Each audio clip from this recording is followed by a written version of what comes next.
to today's webinar on drone technology for precision spraying. Delighted to welcome several guests to speak about their technology and how they're looking to push that forward, particularly for the UK marketplace. So my name is Duncan Ross. I am the Business Development Manager for the Agri-EPI Centre, one of the 4 agri-tech centres in the UK. And we've been running several events along with Connected Places Catapult, who are particularly looking at how the use of drone technology can be deployed not just in agriculture but across multiple sectors.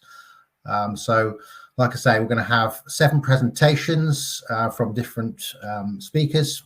We will follow that with a 20-minute Q&A session, just depending on how the timeline works for the speakers.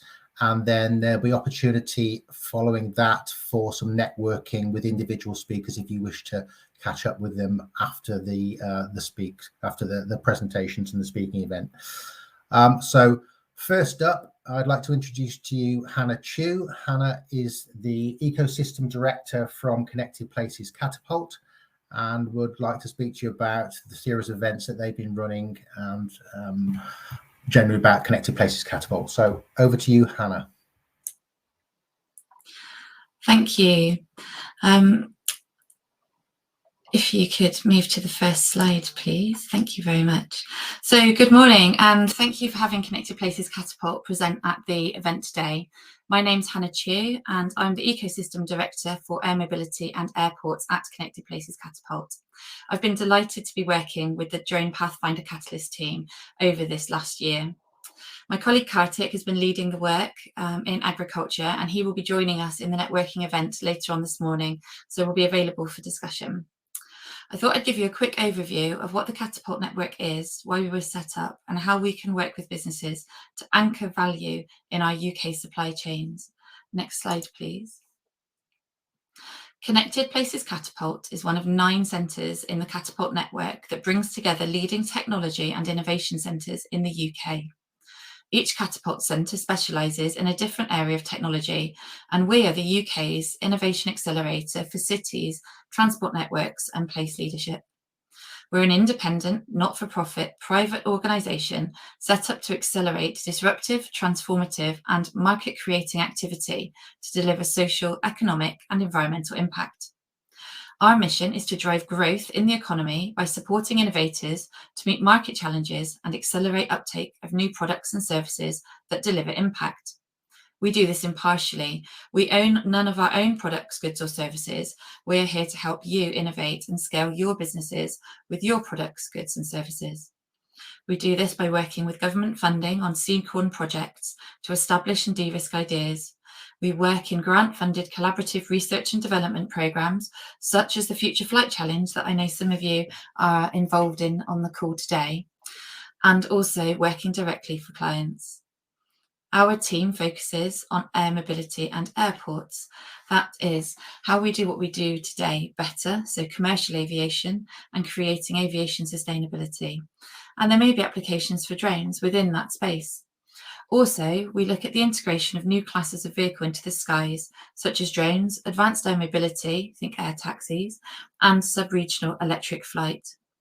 The Drone Pathfinder Programme was specifically focused on the acceleration of drone adoption. Next slide, please. The Drone Pathfinder Programme has been running for a few years now, set up specifically to move the industry towards beyond visual line of sight operations, BVLOS.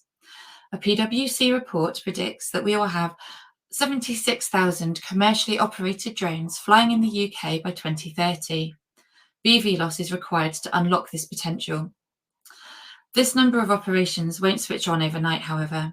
There needs to be an uptake of drones ahead of 2030 if we are to realise this potential. So this year, the Pathfinder Catalyst was set up with a specific aim to raise awareness of the art of the possible by carrying out a series of demonstrations and case studies in today's regulatory framework. That is, flying visual line of sight. To do this, we've been engaging with industry sectors and regional authorities to develop use cases and understand the benefit from innovative drone use. understanding key sector drivers and opportunities for uptake of drones and the areas of growth, demonstrating use cases to increase awareness and build supporting evidence of the benefits at events such as today, convening industry bodies, drone service providers, regulators, all to collaborate on best practice for safe implementation. A number of case studies will be published over the coming weeks as we approach the end of this year's work. Next slide, please. Drones can be demonstrably safer, faster, cheaper, and support better decision-making. These unique advantages that drones provide mean that we are already using them across different sectors, including agriculture. Connected Places Catapult, through the Drone Pathfinder Programme, is working across various sectors to increase the adoption of drones within those sectors.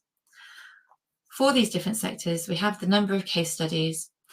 One is drones for housing inspection surveys. This can be applied to any asset-based inspection consideration, and this is available on our website today. Other areas of focus have been mountain rescue. Amanda and the team braved the weather last weekend with Buxton Mountain Rescue, who demonstrated the state-of-the-art of drones in adverse weather conditions. It's quite impressive what we've seen. We've also a wonderful coastal survey case study, just wrapping up with some stunning visuals of before and after the recent hurricanes that we've experienced, and about the huge time savings that can be demonstrated and therefore responses activated much more quickly. We've also demonstrated drone in a box for asset inspection and security. To think about what that looks like, today we have robot vacuum cleaners in our homes that come out when everyone's asleep and follow an automated set of activities. Well, the principle is the same, but with drones in the sky, automating for the most efficient data gathering. When applied to agriculture, several benefits can be realised from the use of drones. Next slide, please. Drones are used in the agriculture sector today in the UK in a limited way by farmers, but more so by agronomists and researchers for crop surveying applications. The use of drones in crop spraying may seem more interesting from farmers, as the use of drones as an end-to-end technology from aerial survey, data analysis and crop intervention becomes more seamless in the future. This is because drones are quicker. They enable faster identification and intervention that will increase crop health and reduce crop damages. They're cheaper. Initial costs can be recovered quickly and provide cost efficiency. And greater accuracy can be achieved, precision capability that can help to improve crop yields. Next slide, please.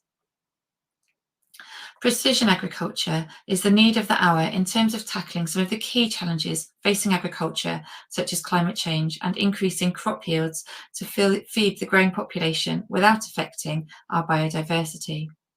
Drones can be effective technology for precision agriculture applications, and using drones for variable rate application of chemical fertilizers is one such application.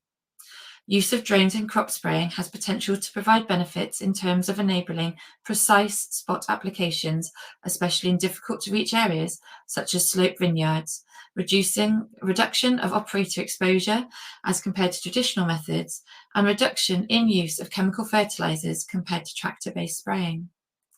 I've kept this really high level this morning because the following speakers will provide much greater insight into the topic and share practical experience of using drones in crop spraying. Many thanks for this time today, and I look forward to meeting some of you in the networking later. Now we move on to a different international experience with Khalid Dugart, who's the co-founder from Vertinetic, who've been doing some of this spray work in South America, I believe, and also in other parts of Europe. So Khalid, over to you. Yes, good morning, everyone. Let me work here on sharing my screen. Just 1 second. And let's see. You seeing this? Duncan? Are we good? Yes, see you now. On you go. Okay. Good morning, everyone. Good morning from Sao Paulo, Brazil. We're here to attend a soy event where we will be exhibitors. Thank you to the Agri-EPI Center and to Catapult Connected Places for the invitation to participate in this event. I am Khalid Dugart. I am a CEO of Vertinetic and co-founder. We are an agency focused on the transition of small and medium agricultural producers to digitalization and their adoption of precision agriculture via innovative drone technologies. The question we would like to answer today is then, which is the right sprayer drone for me? And of course, the answer is going to depend on many variables. What are the type of crops you're going to be using? What's the topography of your field? What's the field size you're working on? Do you have access to internet in the field? Do you really require high precision GPS, RTK? Do you have access to electrical power in the field? And always important, what are the requirements from your regulators? And of course, answers are going to be very different if you operate in Venezuela or if you operate in Hungary. So let's talk a little bit about drones. Here, for instance, we have a 10-liter drone from TT Aviation. Our model is the M6E X2. It's RTK capable, and it's equipped with a HIGI K++ flight controller. If you if you haven't heard about HIGI before, well, it turns out that worldwide there's many manufacturers, not only from China but from other countries in the world, that are putting out solutions based on this controller and on the software that goes with this controller, the Agri Assistant. It can be seen as a generic solution, but it's actually a quite effective, simple, and reliable solution that lives up to many tasks. Now, we can move forward and move to the forefront of technology. We can talk about the DJI's Agras T30, with fantastic technological capabilities, LiDAR-based radar technology, among many others. Lots of great expectations in this season for its use worldwide. Very little capacity. We have our ears open for this drone in this next season. And then, of course, we can speak about XAG's B40. It's a 16-liter capacity drone, radical redesign from your traditional multi-copter, two rotor, only two nozzles of controlled droplet applicator type. Very different from what we've seen around, and it's been around now for over a year. So I guess looking at this, then question is, what container do I use? We have 10-liter, I have 16-liter, I have 20-liter, I have 30-liter. Well, it really depends on the type of volume that you, or the quantity of volume that you're going to apply. If you go with a low volume applications, you're better off with a small drone. If you go with a high volume application, you're better off with a high volume, a higher drone. If you're going to be using it for solid fertilizer spraying, a higher drone, a higher size drone is going to be better. Of course, can I use a higher drone for small volume applications? Yes, it might not be as effective. We actually think that if you go with two small drones, that might be a better solution for you.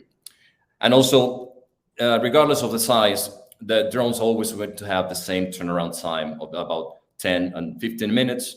The drones all going to be flying usually at a maximum speed of 6 meters per second at the time of application. If you fly faster than that, you may actually be compromising the reliability of the uniformity of your coverage and the reliability of obstacle and altitude sensors. So in terms of, for instance, here we're looking at an application in sunflower for a desiccating. And this is one example where the 10-liter drone is quite effective. It also, with the picture that you see on the right, this is the results 2 days after application. And it's also telling you the importance of your proper swath parameters. We went from 5 meters and noticed that coverage was not adequate, and we lowered it down to 4 meters, which is what you will normally expect from a 10-liter drone. Another application is vineyards, of course. Here, and again, 10-liter drone. We're testing contact and systemic pesticides. Definitely, it's we believe in the case of vineyards, a bigger drone has improved benefits. So it's something else to consider at the time of planning your operation. In the case of, I also would like to reference what so if you have a bigger drone, then you're going to be using bigger batteries, and you're going to be requiring bigger power generators in the field. So that means your logistic requirements are going to pile up, your investment requirements will pile up, your maintenance costs will pile up. All these issues are important to consider. Another example that we wanted to show you is trials in plantain field and banana fields, actually, against the Sigatoka fungus, and how the different settings of parameters is taking us to improve applications. Starting on the left, this was a raised application. After we moved up in the different parameters, different nozzles, different quantity of liquid per hectare, the results are on the right. And we believe that on this type of applications, you might be better off with a 16-liter, 20-liter capacity drone. Then let's talk about obstacle detection. Obstacle detection definitely improving tremendously. The technology is providing amazing capability. You can see a T30 here and how it autonomously can avoid obstacles. But then part of the problem here is that obstacle detection is a great safety tool, but it's also going to be a bit of a nuisance in your regular day-to-day activities. We're actually seeing that many people in the field at time are disconnecting the optical detecting option. So what we want to get to is that what's really critical at these days is still your pre-planning. Your effective pre-planning of your field so that you identify your obstacles before you get out there and do your treatments. That's going to save you a lot of time and a lot of headaches. This is another example of applications in this case in sugarcane, ripener applications, 10-liter drone, 10 liters per hectare, very effective, very simple, great solution.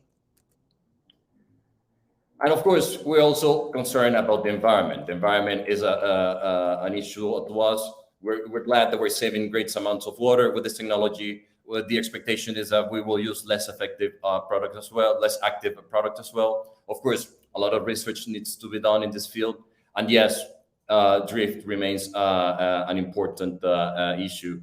We're glad that we're seeing improvements from the manufacturer side on their spraying technology, and you can tell the difference from, for instance, from a T30 16 standard hydraulic pressure nozzles and a B40 two control drop the applicator type nozzles.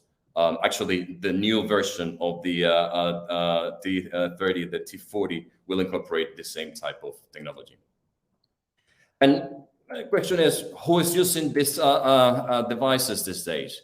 And what we have seen is that even though we favor applications in small and medium-sized fields, there are places like Ukraine where they're using drones in 1,000 hectares fields and with quantities of 5 liter per hectare flying at night. So bottom line is most people are starting to use drone to replace traditional methods. And then, of course, on those hard-to-reach areas, people have started to consider drones as a suitable alternative. I guess what we'd like to see more is spot spraying. Spot spraying is an application that we will see improving shortly. And of course, you need to have the farmer buy out that indeed spot spraying will be adequate for him. And later, we would like to reach variable rate applications, which will be one of the ideal solutions also that can be achieved with drone applications. But in this case, we do feel that at this time, you will need service companies and specialists involved as technology evolves to a point where, thanks to artificial intelligence tools, the farmer will be able to do this himself. Well, this is a bit of a turnaround of what and how drones are being used in the world. Hope you enjoyed it. Looking forward to your questions in the Q&A session. Thank you.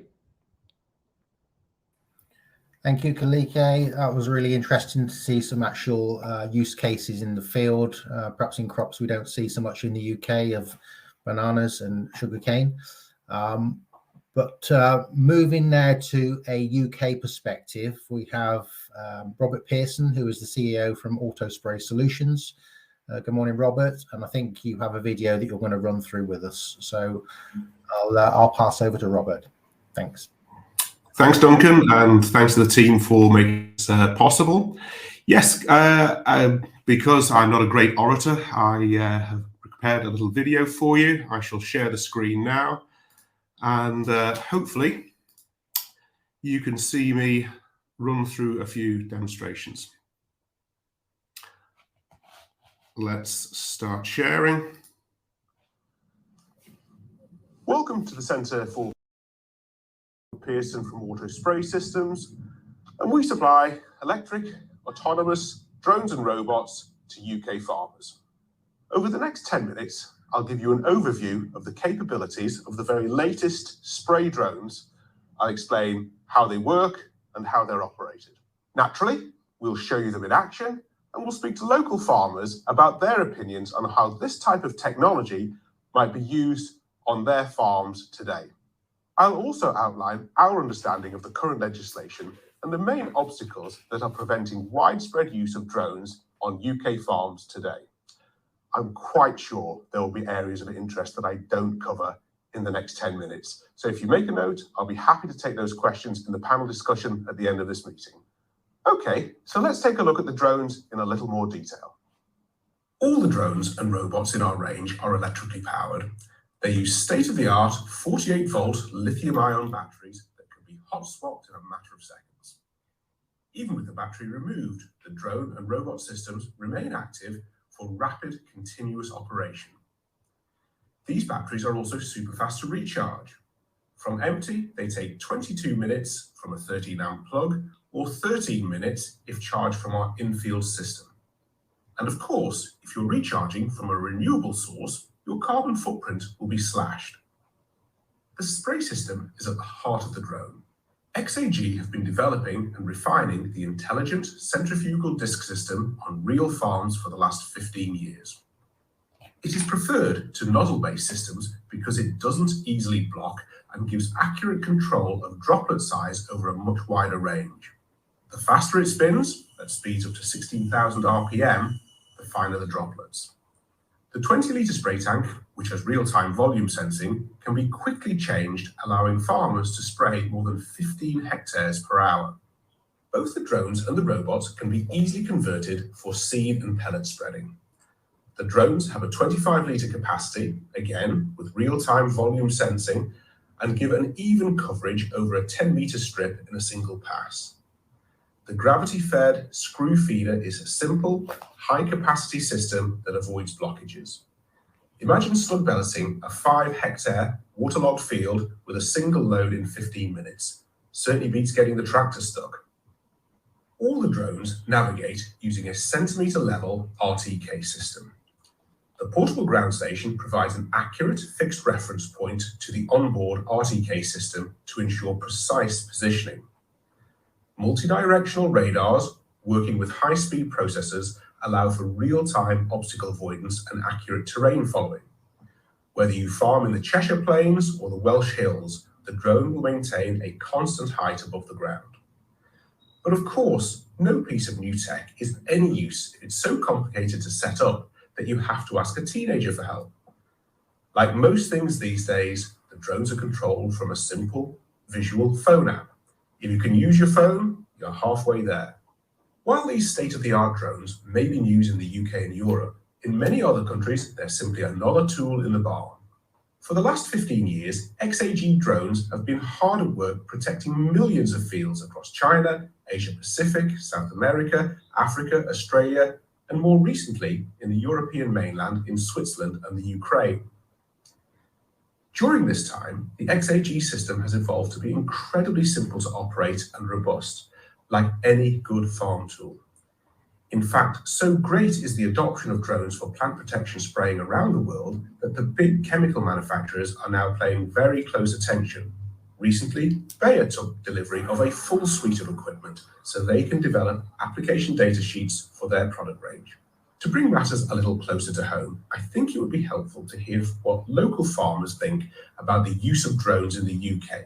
Hi, I'm Richard Forkingham and I'm a farmer in Yorkshire, growing many cereals, but we have land outside where we're growing potatoes, vining peas, oilseed rape and wheat and barley.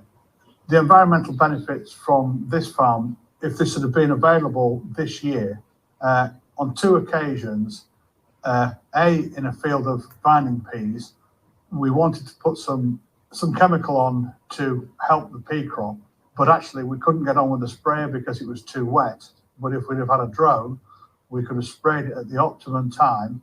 We would not have been in the same risk. On the other occasion, where we had a problem this year, is we planted a field of potatoes. It became very wet after planting and we didn't manage to put a pre-emergent spray on. When the potato crop was harvested, there was also a very big crop of grass there with it as well, all putting seed back into the ground. And because the seed went back into the ground, then that is a bank of seed that is going to generate new plants over the next several years that we're going to have to try and control again. Now, if I'd have put my pre-emergence spray on with a drone, I wouldn't have had that issue, and then I could have planted a crop of winter wheat. The other thing that we can put on this machine is a granular applicator. A lot of the times, we can get in the fields. Say, for instance, we can put slug pellets on with this machine. Now, sometimes when we're slug pelleting, the land has become too wet. So if you went on with a vehicle, you would make a mess or you would get stuck and you wouldn't be able to do it. So theoretically, with this machine, if you could put the slug pellets on with this, you get away with using less slug pellets because the population could be kept to a minimum to start with because you couldn't travel on the field. So when you had to go back, you would theoretically have used less slug pellets altogether because you could travel earlier. You could then control the slugs at an earlier stage so that the wheat crop could grow away from it, and it would be less affected by the slugs. I think if you're looking at seeding through one of these machines, is that in practical situations, like say for instance you were trying to establish an oilseed rape crop where it had been very wet and you didn't want to go in with a minimum cultivation tool and you had tracks on your combine harvester, you could then go with one of these drones and you could actually go and spread the rapeseed on the surface and just let the rape grow, and then you could go back and slug pellet it with the same machine. It would be ideal for that. However, before Andrew and Richard can start using their electric autonomous drones in earnest, we need to make sure they can do so legally. So what is the current position? Andrew Pearson, our COO and head of training, has given me the basics here. Excuse me if I read some of this. The UK Civil Aviation Authority is a leading partner in the European Aviation Safety Agency's drive to harmonise rules of the air. This means that we are an essential part of the campaign to have a common set of rules across the EU. This is not a political or a Brexit issue. This is simply a matter of air safety in shared airspace. To give you an overview, an organisation who wishes to operate drones in a specific category requires training. This is the General Visual Line of Sight Certificate, known as the GVC. You are eligible to apply then to the CAA for an operational authorization, under which you can fly drones with a maximum takeoff weight of 25 kilos under the predefined Risk Assessment 1 scheme. The CAA are keen to progress the drone industry and have approved a second PDRA that allows organisations to fly unmanned aircraft between 25 and 150 kilos for initial trials, testing and case studies. Autospray Systems has a PDRA too, and importantly, we are approved to train clients in this skill set. I felt that it was important that you understood the background as we are working towards several future goals.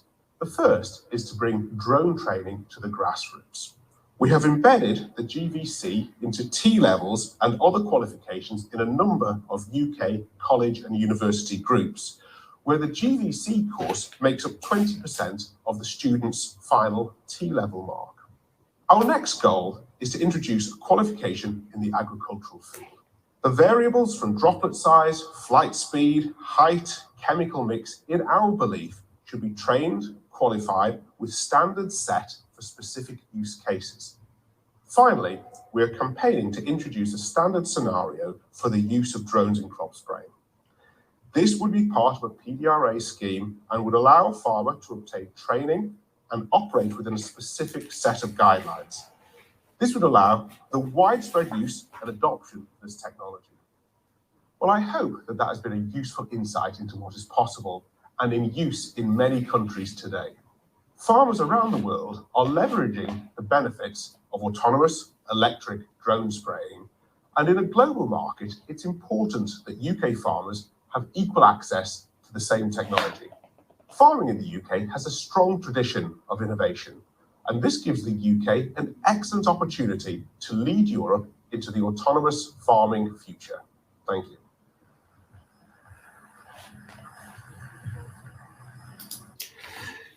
Duncan, there's just one other point that I wanted to make. As we go about our business in the UK, I follow very closely the international position and the questions that are on the group chats between American, Chinese, European users of drones, and everyone is calling out for data sheets and application information from the chemical manufacturers, because James is absolutely right. These chemicals are not authorized for aerial distribution, but in many countries, that is exactly how they're being used. And they're being used with experience, with common sense, but they would love to do so with a degree of authority as well. And there is worldwide clamour for this information, and it just isn't available. So certainly, we look towards Syngenta and the other chemical manufacturers to support this, because it is happening worldwide, and it would be very useful if we had that option in the UK. Thank you. Okay.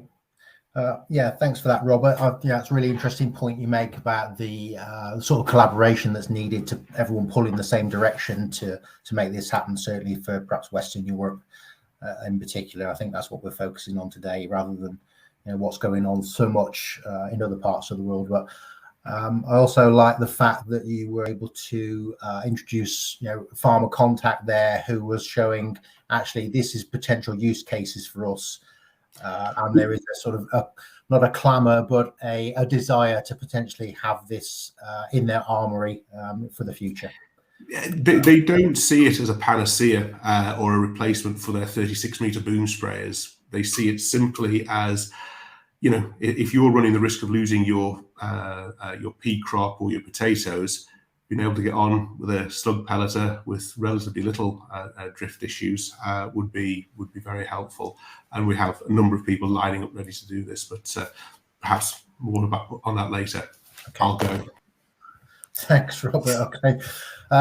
Right, great. Thank you. Now over to Jack Ragg from the founder and the director of Drone Ag. And over to you, Jack, for your presentation. Thanks, guys. Hi, how are you doing, everyone? I think just to say quickly before I get into the presentation, it's really interesting what everyone said so far. And I think one of the key things, which I'll cover a bit in this as well, is that we're not looking to use drone systems to replace, self-propelled sprayers or tractors or that kind of thing. More to work with them in situations where perhaps they're not the best tool for the job, and drones can help instead. It's very much a case of what's the best tool for the job, not it being the only tool for the job, so to speak. But yeah, let me cover my presentation off, and then we can go from there. So a quick intro. I founded Drone Ag back in 2015. the idea was to look at how we could use drone technology on our own farm up here in Northumberland. What were the benefits? Was it going to be useful? What we could do with it? And then over the years, we've kind of used different systems in different scenarios. We started drone spraying from very, very early on because we thought it was an interesting technology. But our main thing we do at the moment is actually based in software and automation around smaller drones for surveying. But they can tie very much into drone spraying systems and that kind of thing. So my plan is to give an overview on what we've been doing drone spraying systems and then look at how that crop monitoring technology from drones can tie into the application after that fact, essentially. Can you go to the next slide? Thank you. So back in 2017, we started looking at drone spraying systems. We'd already had a bit of a history working with DJI, so we started looking at their Agras MG1 system. Back then, there was, this was a very, very new thing. There wasn't much going on. So we were one of the first to really start looking at if it was a feasible thing to do to spray from a drone. The MG1 system itself was very basic. It had no RTK, only manual and AB flight routes, so no full automation. And it wasn't really fit for purpose, but we still saw some potential with it. So we started looking at what kind of certifications we would need to start operating a drone sprayer in the UK. And we actually gained a PA7 specifically for drone spraying before anyone really had a chance to look at it properly, I would say. And therefore that PA7 became defunct pretty quickly. And drone spraying was kind of, in terms of spraying chemicals and regulated chemicals, was kind of outlawed for a bit. But we cracked on. We started working with Harper Adams and Crop Angel, another company looking at drone spraying in the UK, about what we could do. We formed a bit of a syndicate. We got an operational safety case from the CAA to be able to operate very heavy drone systems and start dropping things from them, in this case, water.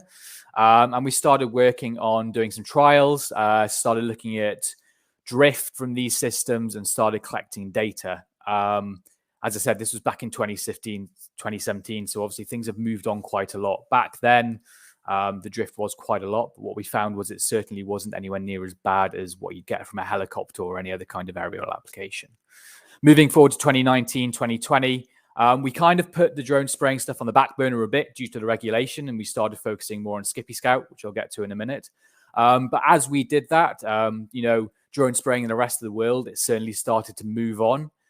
We started to see a massive, rapid evolution of drone spraying technology and what they were capable of over the years.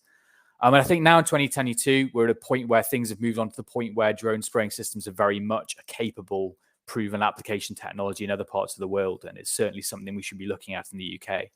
Next slide, please. So to cover that kind of drone spraying systems in a bit more detail, as I said, back in 2017, we had the MG1, kind of the first generation from DJI, 10-litre tank, very basic, completely unsuitable nozzles. The drift was unbelievable from them. The pressure was far too low, and they didn't have any spreading capability in terms of granular. Moving forward to a few years ago when the T16 was released by DJI, this is kind of what I call the third generation. There was a couple of different drones in between the MG1 and the T16, but in terms of a real change, I think the T16 was the next stage. That brought in a slightly larger tank. It brought in multiple pumps, which meant that it could, the pressure in the system was a lot higher, which meant we could reduce drift in terms of the pressure coming through the nozzles, especially when used with the correct type of nozzles. It also brought in RTK, which meant we had centimeter level accuracy in terms of where the drone was positioning itself, which is obviously incredibly important as well. It also brought in a much, much more reliable terrain following system with a full radar system that could see the terrain, follow the terrain, and also avoid obstacles down to things as small as, telephone wires and that kind of thing. So a big evolution, but what I would say is probably not quite there in terms of what the UK needed when we look at the legislation behind spraying and that kind of thing. Jump forward to what's about to hit the UK market towards the end of the year, the T40. This is, it's the latest technology from DJI, essentially. We've moved to a spinning disc technology away from nozzles. I'm not sure whether that's the right move or not, but I think there is a lot to be said for spinning discs. So it'll be interesting to see how well they work. We go up to a 40-litre capacity, which is obviously a huge capacity jump, meaning that larger areas can be sprayed more efficiently and effectively and that kind of thing as well. So I think once we get to the T40, we're starting to look at a system that's very much capable in the UK legislation and that kind of thing. I should say that right now we have the T10 and T30 systems available, which are also very, very good, and we're operating them at the moment. Next slide, please. Thank you. So that said, one of the interesting things about drone spraying technology and that kind of thing is I think even with a 40-litre tank, we're still not looking at something that's going to replace, spraying a whole field and that kind of thing. And certainly when we look at the environment and new legislation coming in, we don't want to be spraying whole fields anymore if we can avoid it. We want to look at precision technology, applying only what's needed to only where it's needed in a field.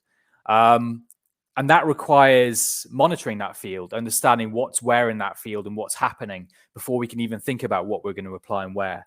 And that's where something like our Skippy Scout technology comes in, which uses small off-the-shelf drones to very quickly and effectively scout a field. It gets a high-level overview, it gets very close-up images of the field, and it combines all that data together into field reports, which are sent to the farmer within minutes of the flight. And that information that we're getting in those field reports, what we're doing with the next stage of it is essentially using that information to inform where and how much we spray or spread in a field. And that can be done with drone spraying systems, spreading systems, or standard tractors, robots, and that kind of thing as well.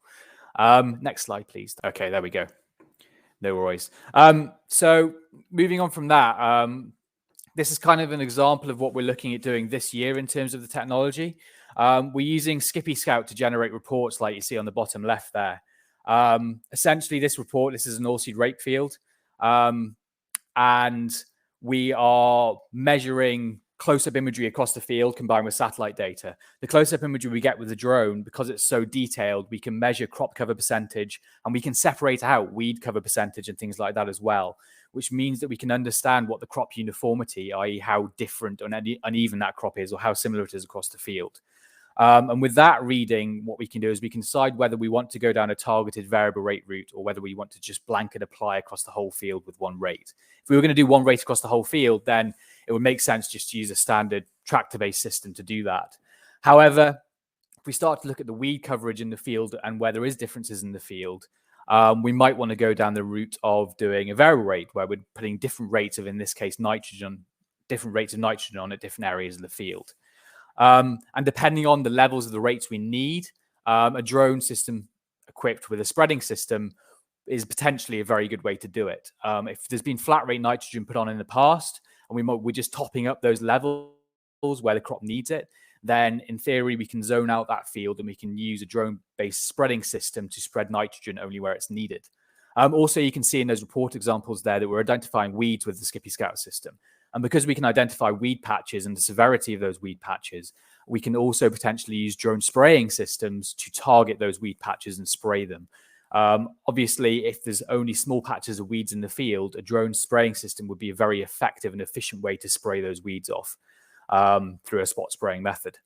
If the weeds are more widespread in the field and the system identifies that, then potentially drones aren't the right solution and we want to go to a tractor-based spraying system. So it's very much about what system is best for the job and that kind of thing. And that's kind of why we want to get all this data first, so then we can decide whether a drone sprayer is right or a tractor is right or even a robot. And that's kind of where we see ourselves fitting into a whole ecosystem. So we're using drones to capture high-level imagery of the field. We're using drones to capture low-level, accurate, detailed imagery of the field, so we can make a decision on whether we use ground robots or sprayers or tractors to do that. So it's very much about, for me, about how drone spraying fits into the whole precision farming ecosystem. By themselves, they're not necessarily a great tool, but once they're combined into that whole ecosystem, they become a very, very powerful tool. So this year, what we're doing a number of things around drone spraying, a lot more than we have been over the last few years. First and foremost, we're becoming an unmanned training center for ag grass systems here in the UK. That's essentially a DJI certification that allows us to train people on drone spraying systems. Our staff have been going through some very, very stringent exams with DJI that covers everything from drone operations through to chemical handling and spraying. I would say it's very similar to the PA courses, but actually probably even a higher level. That will certify them to provide training. It won't certify us to use chemicals from drone spraying systems here in the UK yet. That's going to require more work with the HSE and that kind of thing.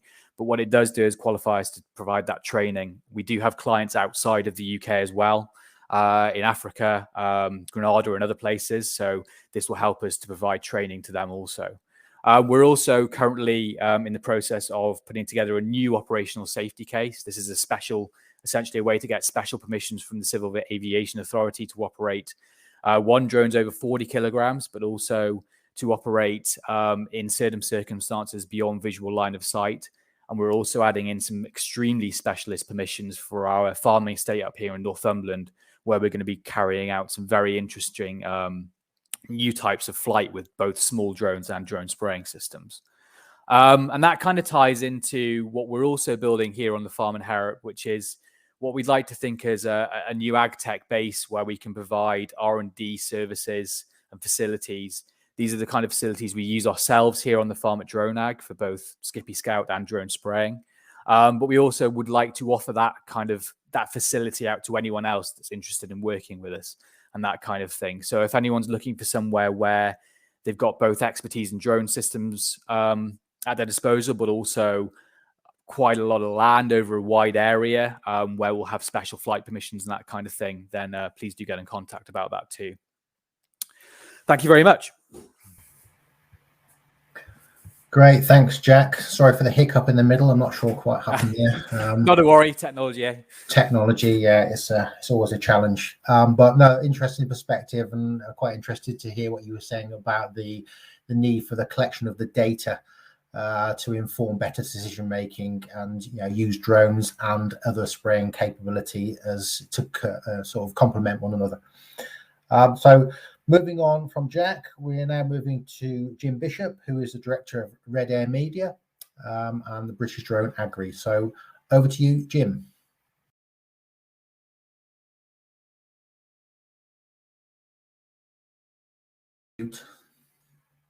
Jim, you're still on mute.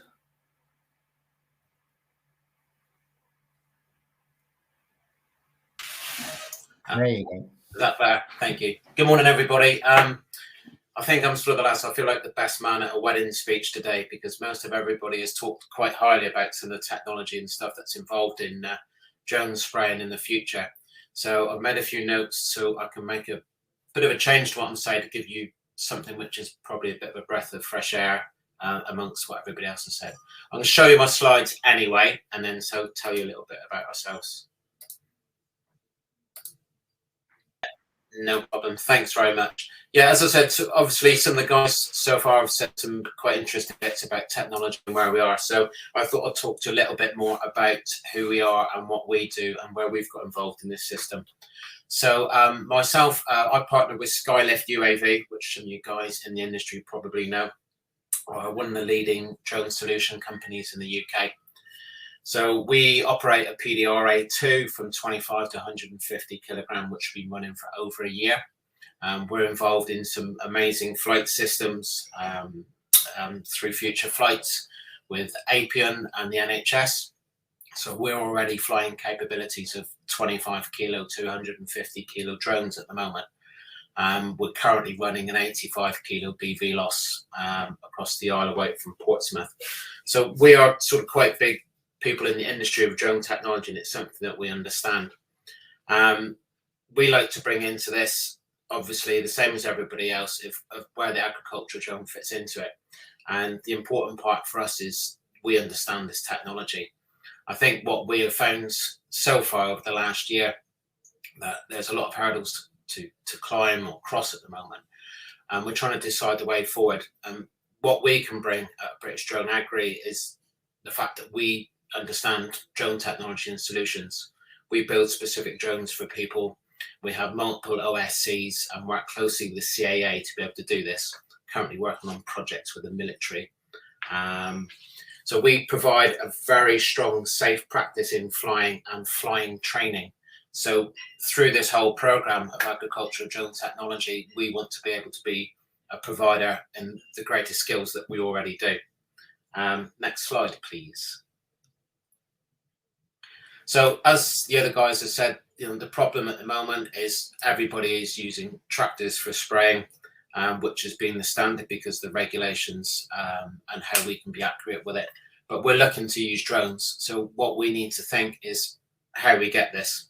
Now, we've been looking at what drones can do, and can we move to the next slide, please? The next slide, please. If we can go to the next one. Slide 3.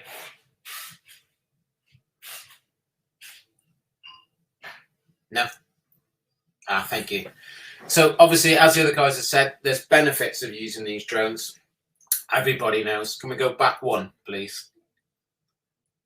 Thank you. Back one again. That's it. Thank you. We can work from the benefits.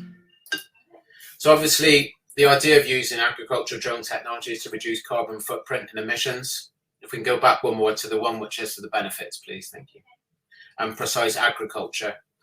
These drones are able to be used in different circumstances. Thank you. For using for fertilizer, herbicides, pesticides, fungicides, seeds, and animal feed. The benefit of this is obviously with large application. These drones are not just going to be used for spraying, but they have many, many benefits, and I think that needs to be looked at. So although there's a lot of investment that needs to be made into capturing the data we need, the fact that these drones at the moment are multi-purpose tools and can do more than one thing. As we get these drones out into the field, I think things will look better. Next slide, please. So what the benefits of these drones, as the gentleman have already said, we need to look at where they're going to work best in the field by boosting productivity, by the increase in yield, and obviously using the drone technology to capture the RGB and NDVI data. This will allow the drones to target spray across the field, which will reduce the use of chemicals. Obviously, the important part to this as well is looking at how we fly the drone and its applications. Everybody has a different opinion. If you speak to the different manufacturers of the height you should fly the drone, the speed you should fly the drone, and this is something that we've already put some testing into place for. Next slide, please. This is the XAG, and Robert has covered this quite well, so I don't really need to tell you too much more about it. These drone technologies are using the spinning disc system, which gives a variable droplet control. We've done some quite intensive research recently with some of the leading agencies in the UK for spray drift testing, and as well as capturing some data from our colleagues in Australia. And we're finding the data we're bringing back is very similar at the moment. So we're just trying to find the next step to move forward to capture some more data. Next slide, please. So we're looking, the government set up the agricultural drone stakeholders group, and in that group they said that we're now looking to follow the guidelines of the Australian government. So we have a partner that we're speaking to down there that has been using the same drone as us and flying in some big formation technology. These guys last year flew 6,440 flights using 11 aircraft. So these guys have been using it in every application, from fungicide, herbicide, different types of spray, and for reforestation through the fires in Australia. So these drones do have multiple applications as well as spraying. So we got to not forget that this type of technology, when you can fly it and you have the paperwork, can do some amazing benefits. You know, we're looking to get these drones and people trained across the UK to be able to use it right across the industry. Next slide, please. Next slide, please. So, unfortunately, I've had to skip through a bit there because we've already seen the videos and stuff of the drone flying, but we need to look at the usage and capabilities. As the other gentleman said earlier, they've been using these drones in the Ukraine, flying in swarms of 5 or 6, covering 43 hectares in 53 minutes. This, again, is technology-based and experienced pilots-based. Our pilots and people that come through our training systems already fly these sort of missions in forms of swarms or long-distance BVLOS drone systems. So we're looking to give people the best technology in learning of how we fly these drones to the best of our ability. What we need to be doing now, the same as everybody else said, is capturing this data. The key to move forward now is to have the data from the spray. Now, we have been involved with Catapult Places for a while and the Future Flights 3 funding system. And we've actually recently had our interview for this for a large part of fund, which we're hoping to get the results on very, very shortly.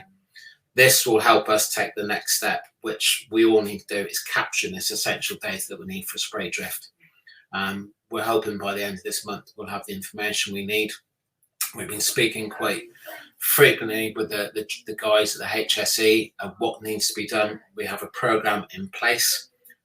We have people we're working with. So we're hoping to turn around in the next couple of months the ability to put a testing programme in place funded from the Future Flight Funds to get us to this next stage. The next slide, please.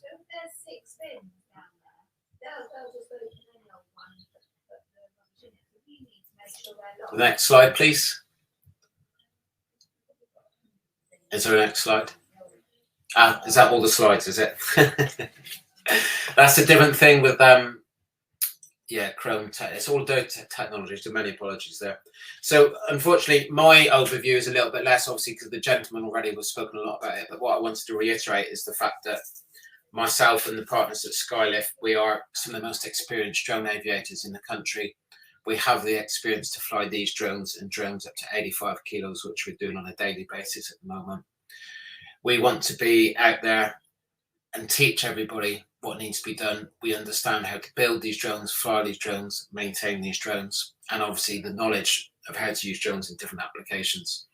So if you want to speak to me afterwards, please do. We're going to be getting on top of this year with this Future Flight Funds and help from people like Catapult Places to make a difference and get this testing done so we can get some of these drones in the air within the next 12 months. Thank you. Thanks, Jim. Great presentation there, different perspective again. And last but not least, we're going to move over to a legislative perspective on things and perhaps bring you all crashing back to earth, if that's not a terrible pun. Over now to Bryn from the Health and Safety Executive. Thank you, Bryn. Thank you very much. Thank you. Okay, as it says there, my name is Bryn Bircher. I work for the Health and Safety Executive. I'm responsible for research and development, evidence and new technology within the plant protection products part of the Chemicals Regulation Directorate. Thank you very much for this opportunity to talk to you today. And I'd just like to emphasise that I'm particularly talking about pesticides from a UK perspective. And that is what the rest of my presentation is about. So in terms of technology or drones, we do work with the CAA. We recognise that the Civil Aviation Authority issue the operational authorisations to fly, and those are unique to each organisation that wants to fly a drone. However, if you want to apply a pesticide using any sort of aerial technology, you first of all need a pesticide authorisation, an authorised product that can be applied via an aerial route. And then secondly, you need a permit to apply that pesticide at a specific location. Now those things take some time. The aerial permits don't take it very long at all, but the authorisations can take quite some time to get through. So those are two pieces of information, or two pieces of authorisation that you need before you can apply a pesticide via a drone. Could I have the next slide, please?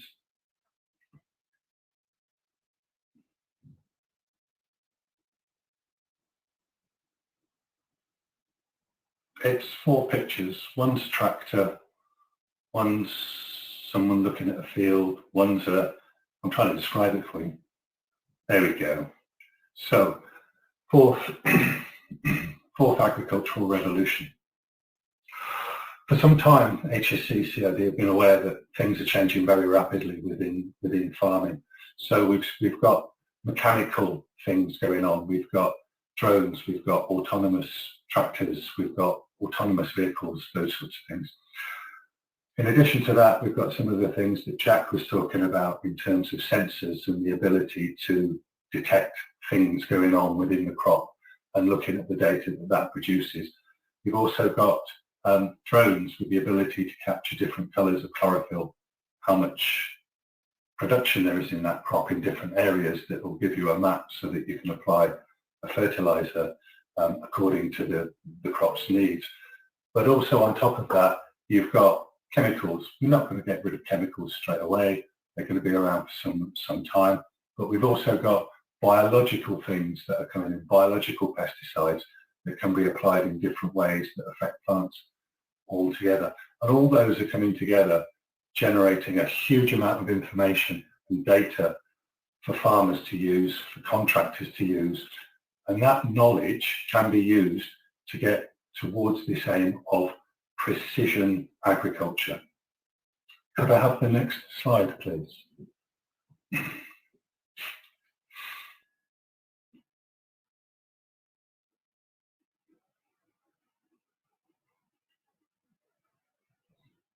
So the next slide is all about spray and spraying devices.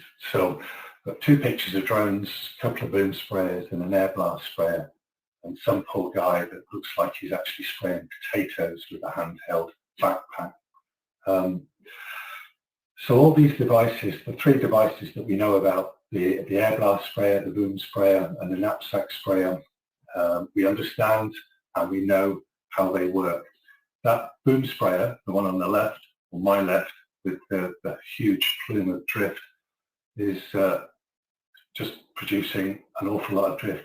The one on the top right is targeting that sprayer. Boom sprayers now can be accurate down to 0.5 metre square. They have cameras on the boom and they spray when they spot something that they need to spray. The air blast sprayers, there are developments in those that allow them to perhaps, to definitely turn off nozzles as they go past the gap in the orchard.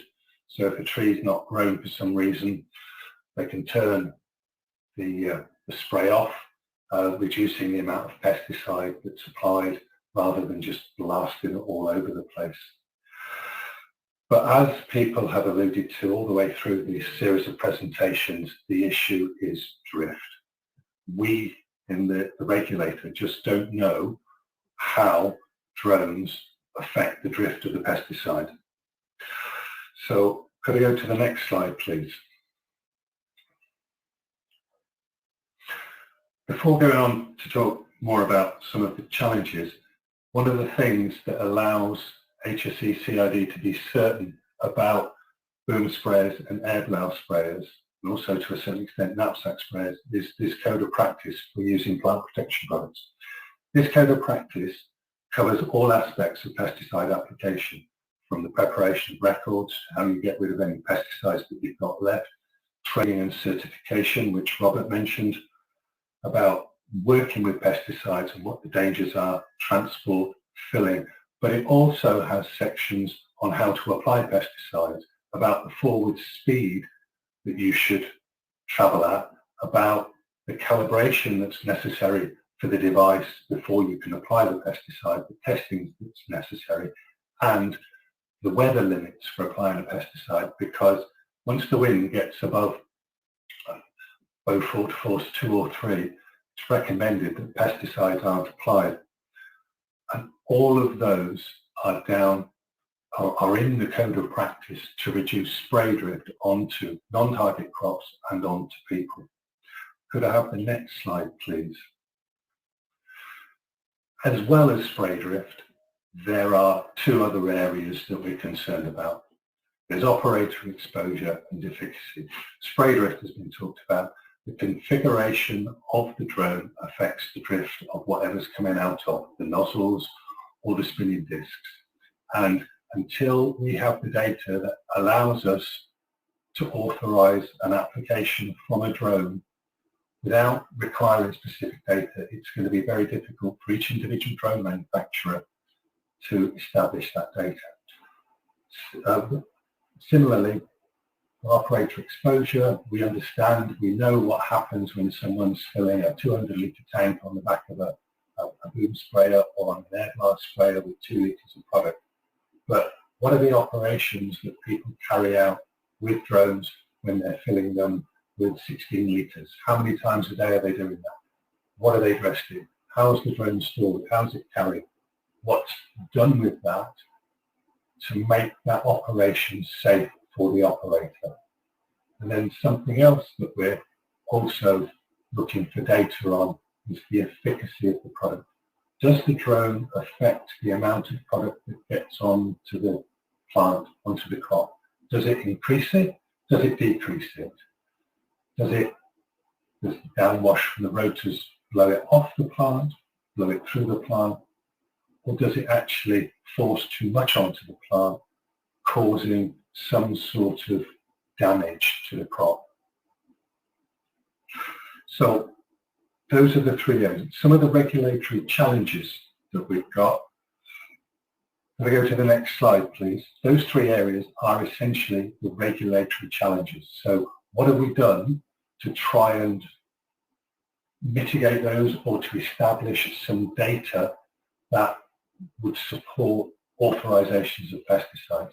But two activities going on. We'll take the bottom one first. We are members of the OECD Working Party on Pesticides, and HSE-CIB chairs the drones subgroup for the OECD. There are members from countries all over the world, and that group was responsible for this report on the state of the knowledge for aerial spray systems in agriculture. That report is available to download from the OECD website, and it contains a series of recommendations to support regulators in authorising drones for the application of pesticides. There is another working group within the OECD Working Party that is now looking at the recommendations made by that group and working towards activities, work packages that will support the generation of data for those particular areas. The HSE drone stakeholder group, specifically looking at pesticides, has met twice now and is starting to develop ideas around the generation of data, working with different groups of people. So we have representatives from training organisations, representatives from CAA, and also representatives from drone companies on that group, where we have so far discussed spray drift, funnily enough, and we'll be moving on to discuss operator exposure later this year. So there are regulatory activities going on. We are upping the pace. So in conclusion, really, pesticides is one of the most regulated sectors of chemicals, and existing stakeholders, such as the chemical companies, people like the Agricultural and Horticultural Development Board that applied for authorisations, understand what's required in getting an authorisation.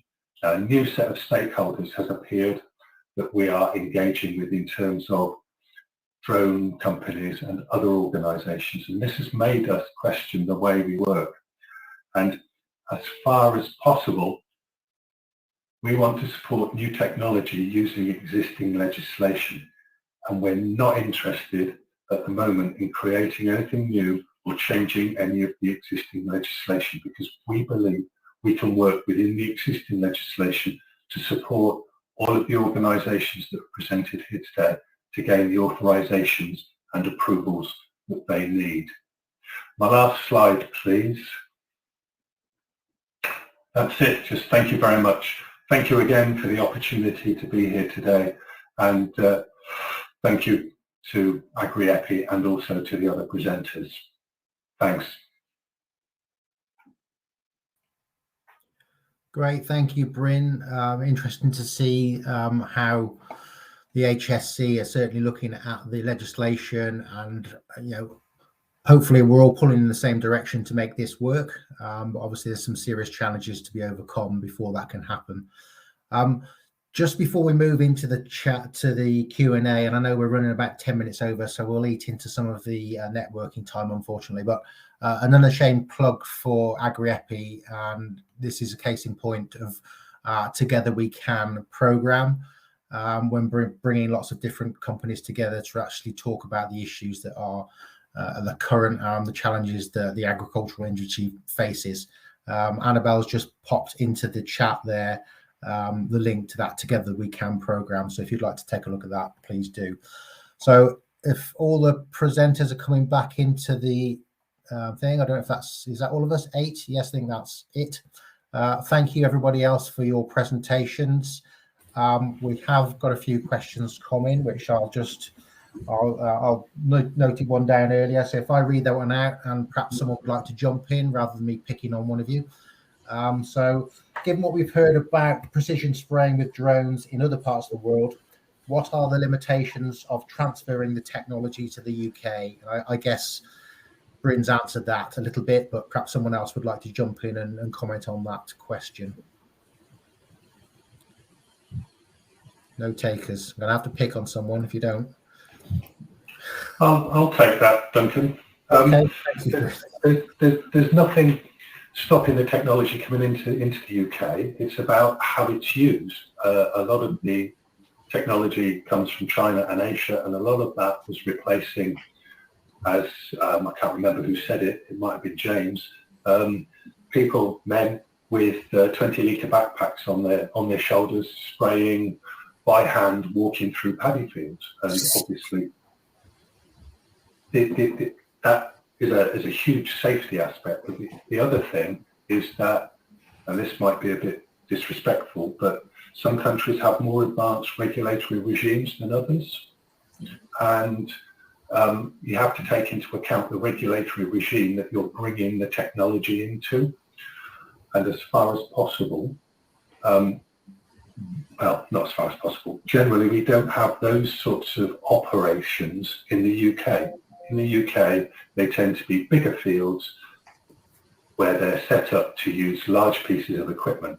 And Jack mentioned the fact that it's really an additional opportunity, which was also mentioned by Robert's farmer. So it's an additional tool that I would really like to use. And it's a case of making sure that we can do that, which is what I think we're all trying to do. Thank you. Yeah, I think I agree with Bryn. I think that the appetite from the market isn't quite there at the moment. I think they're very, very specialist use cases within the UK that we're looking at, and therefore the business opportunity for companies to invest and to put in the required data creation to get the approval is so significant that the value just doesn't exist for the likes of us to invest in. Go to Asia, like I said before, absolutely huge opportunity. We're investing millions of dollars into drone spraying technology because it has such a benefit and because the growers want to do it. But I struggle to see the huge opportunity in Europe for this at the moment. I think that's probably the limitations that we're experiencing. Okay, does anyone want to challenge James on his view? No, I want to agree with James, and I think we just need to, and as we all know, there's a big barrier, and it's this spray drift test and the data that we need.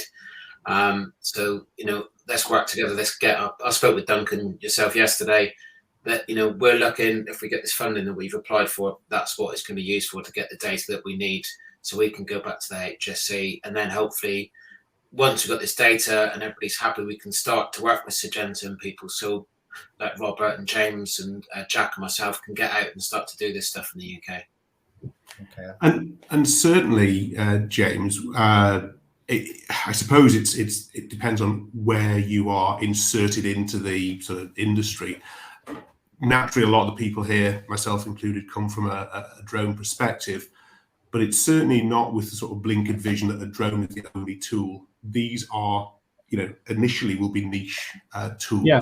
Yeah. But through good use in those niches, they will then possibly have the opportunity to expand. And what we're seeing is strong appetite. I was at the Yorkshire Agricultural Machinery Show 10 days ago, spent the whole day talking to people about drone technology. It was like a magnet. All of them could see the benefit. A lot of contractors, a lot of people doing specialized spraying on quad bikes saying, well, this is the perfect tool for me because I no longer have to drive across dangerous terrain and what have you. So yes, I can see it being niche applications initially.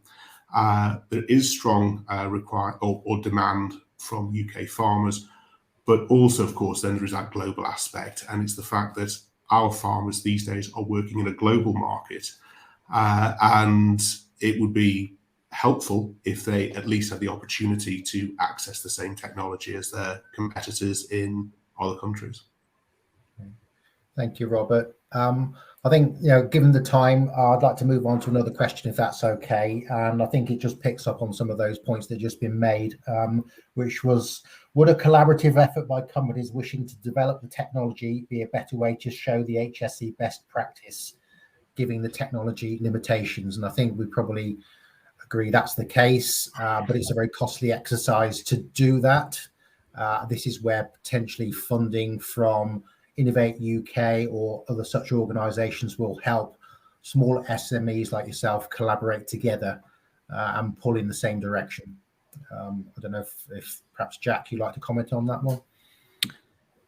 Yeah, working together is definitely the key. It's going to make things a lot easier. I think we've been, as I said in my presentation, toying around this for a long time now, and I think one of the things people that don't necessarily come from the agriculture industry need to realize is that farming tends to move quite slowly with new technology. RTK RTK guided tractors that technology was available back in the 1980s, but it's only really started to be used in the last decade. This technology is very new, and it's going to take a long time for it to come anywhere near mainstream. That's just what happens with farming. So it's about niche uses now, yes, but it's also about how it fits into the wider ecosystem and that kind of thing. And unfortunately, for smaller companies in many ways, what we need to happen as well is for the bigger multinationals to start wanting to use this technology more. And as James says, that's potentially not the case in the UK and Europe, as opposed to other parts of the world where they see different benefits. There are other bigger multinationals that are looking at drone spraying in different ways in Europe and that kind of thing. So I think it's going to be interesting to see what happens. Smaller companies can work together, but we do need the cooperation of the wider industry as well. We can't, even a lot of small companies together, do it by ourselves. So it's one of those things where I think more patience is going to be required to a point, even though the geek side of me wants things to happen right now most of the time. Thank you, Jack. Anyone else want to jump in on that one at all? Yeah, I agree with Jack. We're at that point. Once we can do some testing, I think we'll make a big change, because what we need to do is satisfy Bryn that what is done is the right thing. From the testing that we've done recently, what we notice is, if you look at all the videos and films of all the drones that were flying earlier today, they're sort of flying at like 10 meters per second at 6 meters height. From our initial testing, it's about the height you fly it and the speed you fly it, which affects your spray drift.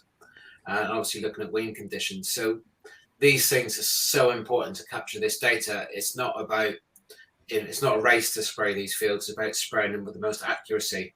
And our initial data that we gathered at the test centres are that if you get the height and the speed right and you droplet control, these things are actually more accurate.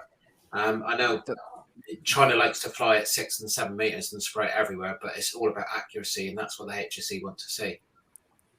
Yeah, to a point, yes. But I mean, we did drift studies with Harper Adams, back in 2017, when we learned the same thing. Yeah, of course, the lower you fly and the slower you fly, the more you're going to reduce drift and all that kind of stuff. That's all fair and well, but at the end of the day, you also need a toss-up between what's efficient and what's not. If the drone has to fly at 1 meter a second at 1 meter high and only cover a swath width of 1.5 meters, then it's going to be so inefficient, it's probably no point in doing it, unless you're doing spot spraying and things like that. So a lot of testing needs to be done at different heights, different speeds and that kind of thing, to not only find out what's the best for reducing drift, but also what's optimal. What can we... To get away with is probably the wrong term to use, but we need to be efficient as well as low drift. So it's about finding something that makes sense commercially, and if that can't be done, then there's going to be an issue. That sounds negative, but I do believe very much that it can be done. I probably can't see in the UK teams of 10 drones working together to spray whole fields like you see in other parts of the world. When you see that happening on the videos, like you say, the drift's all over the place. That's just not going to happen in the UK. But I think applications for drone spot spraying and that kind of thing are very much possible. I'd love And to the see, soil- you the know, a soil drone sector. spot spraying glyphosate on weed patches and that kind of thing. The last point is that I think one thing that a lot of people miss is the possibilities of granular with drones. If we throw liquid out for a minute and forget about drift and all that kind of stuff and start looking at applications for granular, I think there's actually quite a lot of potential there that might be more useful in the short term rather than trying to get liquid going. And Jack, extending on from that, it's seed dispersal that we're getting a lot of inquiries from. On Friday last week, I was asked whether or not this could be used for heather seeding in sensitive areas, and the answer is, well, absolutely. But are the seeds coated? Because that would be our sort of discussion with Bryn. So seeding, people generally want to see less use of chemicals, and some would say, well, actually, this is where chemical usage will fall off, but where dispersal from either granular work or seeding work will increase. So again, another of these niche areas that can be tried, and again, we've got a lot of people very keen to try it. Yes, Okay, very much so. I mean, we seeded a field of oilseed rape on our farm this season with the drone because the field was so wet. We thought, why not try it with a drone? And it worked very well. The field's establishing pretty much the same as all the other ones that are done normally. And yeah, we were very happy with it. It did take longer than a tractor would take, but considering the tractor couldn't get into the field without ruining it, we maintained the soil health and that kind of thing too. So yeah, definitely, I think there's real benefit around that kind of thing. Yeah, Jack, I think very good you said about the seeding, because we've been talking with Clarkson's Farm about taking the drone on there so we can bring this technology onto TV to show people. I know the TV producer, and we've been chatting to him, and it's something they would do for exactly the same reason of showing that seeds can be sown on land that you can't get the tractor on. Okay, thank you. I think we can perhaps take one more question, and then we'll move over to the networking session. And it was one that came in quite early in the chat from Jason Rankin about visual recognition of weeds. And I think that sort of links on from what you were saying about these niche applications and spot spraying. So in terms of visual recognition, what sort of cameras or sensors are you using on drones to do that? And I think that's probably more for you, Jack, again, sorry. But, is it RGB? Is it hyperspectral, multispectral? What do you think is the most cost effective? RGB on a standard off-the-shelf small drone is the most cost-effective by far. We've had a lot of experience with mapping with various different, complex, expensive drones and that kind of thing over the years using various different multispectral sensors.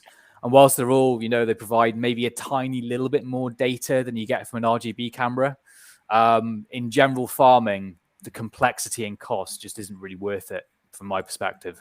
If you want to get, NDVI and that kind of thing, you can get it from satellite. It's great for telling you where there's differences in a field, but beyond that, it doesn't really tell you that much. Anyone that says they can give you a fertilizer recommendation with just satellite NDVI isn't looking at the whole picture. You still need information on the ground and that kind of thing. So I think using RGB cameras and getting close-up information where we can actually see what's going on in the crop in terms of leaf coverage, unhealthy leaves, weeds, and that kind of thing is a very beneficial way to be able to do it. With the AI models and artificial intelligence, machine learning that's available these days, getting that, having highly detailed RGB imagery combined with that can provide a lot more information, I think, than a multispectral map of a field, which is just essentially pretty colors can. I think there's definitely scope for combining both together, but at the moment, in terms of cost effectiveness, buy a drone for £1,000 from Amazon, combine it with a bit of software that can get that drone to get that information close up detail. And I think it's a winning formula, essentially. Okay, thank you, Jack. Kalika, yes, you wanted to.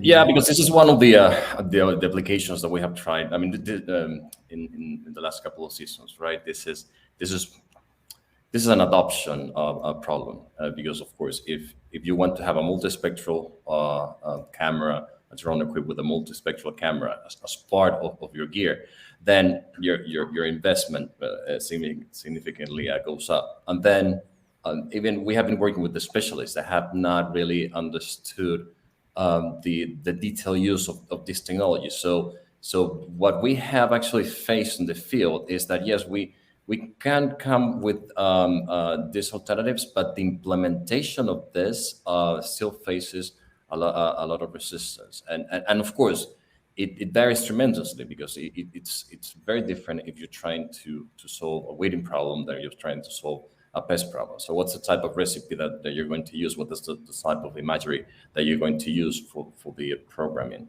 of your application?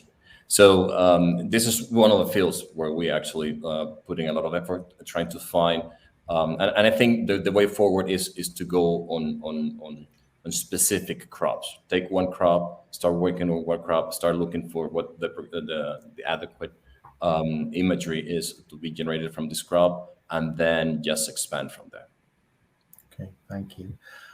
I think probably we maybe need to wrap it up there, because there was going to be a networking session, and I think that'll be an opportunity for people to connect directly. I do thank you for all your questions that have come in. There's some other ones that we haven't managed to get to, but if you can send them into the teams at team@agri-epicenter.com, we can get those directed to the individual people if you can't answer those in the networking session after. But I think from now, I'd just like to say thank you to all of the participants. All the presentations were great. I think it's increased the discussion around the subject. We're going to have to drop out of here and drop into the platform that all of you are watching on. So if you'd like to just bear with us for a couple of minutes while the guys from this side drop out and drop into the next, into the same session that you're in, if that makes sense, probably not. Then we'll catch you on the other side. But thank you, everybody, and have a nice rest of the day. Thanks, Duncan. Thanks, Thomas. Cheers. Thank you, everybody. Bye. Thank you, everybody. Bye.